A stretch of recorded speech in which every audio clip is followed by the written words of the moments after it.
Assalamualaikum warahmatullahi wabarakatuh. Kawan-kawan Ucok, dimanapun kalian berada, apa kabar kalian semua? Semoga selalu dalam lindungan Allah Subhanahu wa Ta'ala ya. Nah, ayo tebak, Ucok ada di mana sekarang? Kalian nggak tahu kan? Ucok sekarang ada di peternakan sapi gundaling, kawan-kawan.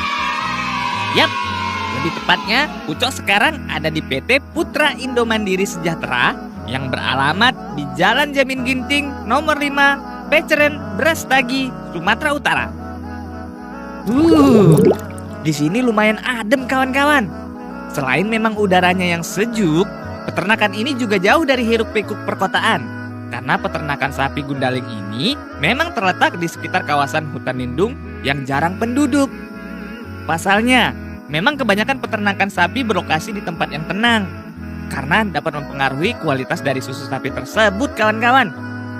Banyak loh yang berkunjung ke peternakan ini, mulai dari yang menikmati udara sejuk ditemani sapi-sapi ini, atau melihat proses pemerahan di lokasi.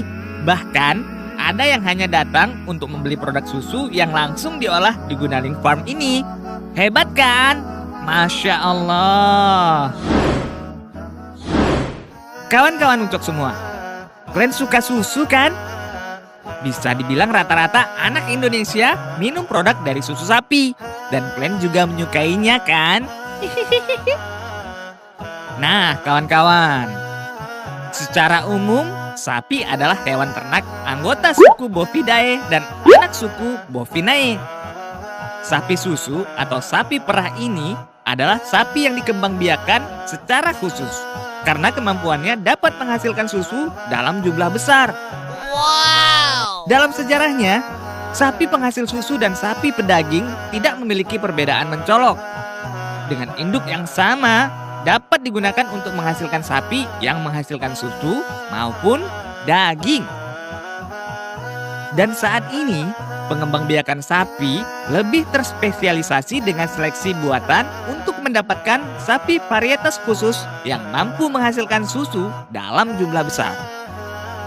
Untuk memulai usaha ternak sapi perah di Indonesia, gampang-gampang susah, kawan-kawan. Pasalnya, negeri kita beriklim tropis. Namun jenis sapi perah yang beredar kebanyakan dari daerah subtropis. Sehingga perlu kiat-kiat tertentu agar usaha ternak sapi perah berjalan sukses. Tujuan usaha ternak sapi perah adalah mengambil susu, mengingat sifat produknya. Ternak sapi perah harus mengedepankan sanitasi, baik itu sanitasi kandang maupun sanitasi ternaknya itu sendiri. Berbeda halnya dengan ternak sapi potong yang berfokus pada pembesaran saja. Di Indonesia, budidaya sapi perah lebih cocok dilakukan di dataran tinggi yang memiliki iklim sejuk. Karena kebanyakan jenis sapi perah yang produktif merupakan sapi dari daerah subtropis yang beriklim dingin.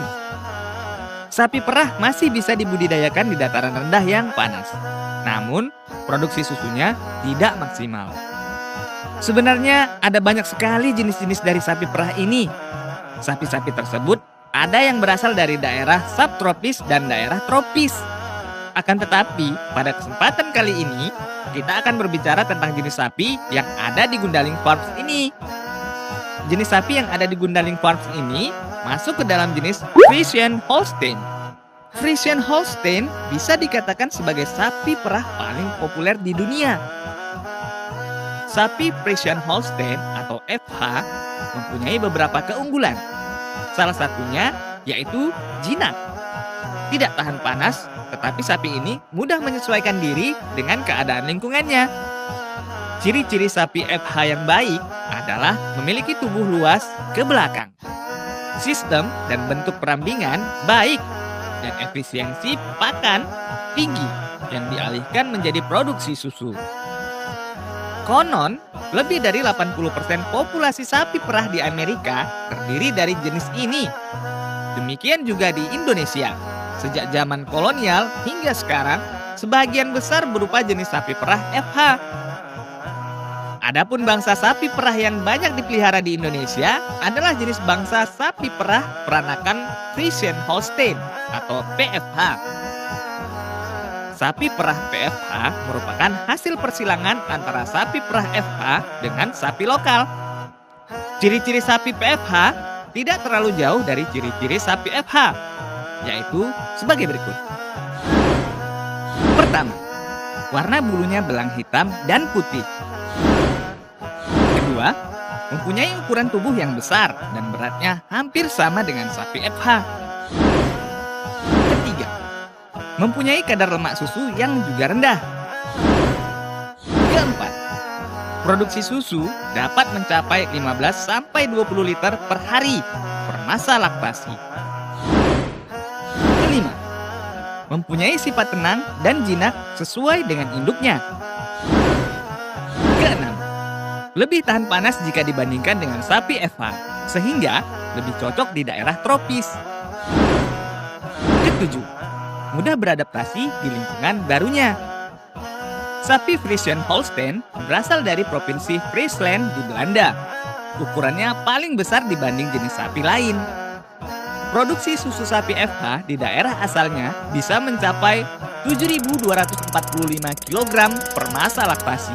Sedangkan di Indonesia, 4.500 sampai 5.500 liter per masa laktasi atau setara 10 liter susu per ekor per hari. Wow!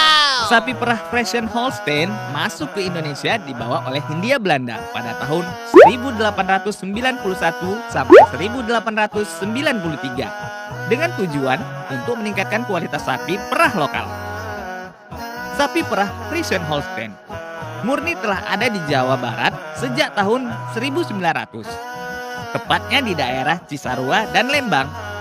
Dari kedua daerah inilah sapi perah Friesian Holstein kemudian menyebar ke beberapa daerah di Jawa Barat. Ada beberapa faktor memegang peranan penting terhadap proses fisiologis dalam tubuh ternak sehingga pada gilirannya akan mempengaruhi kapasitas produksi susu. Salah satu yang berperan penting adalah kualitas pakan. Nah, insya Allah nanti akan dijelaskan oleh Bapak yang bertindak sebagai penanggung jawab di Gundaling Farms ini. Akan tetapi, setelah yang berikut ini ya kawan-kawan,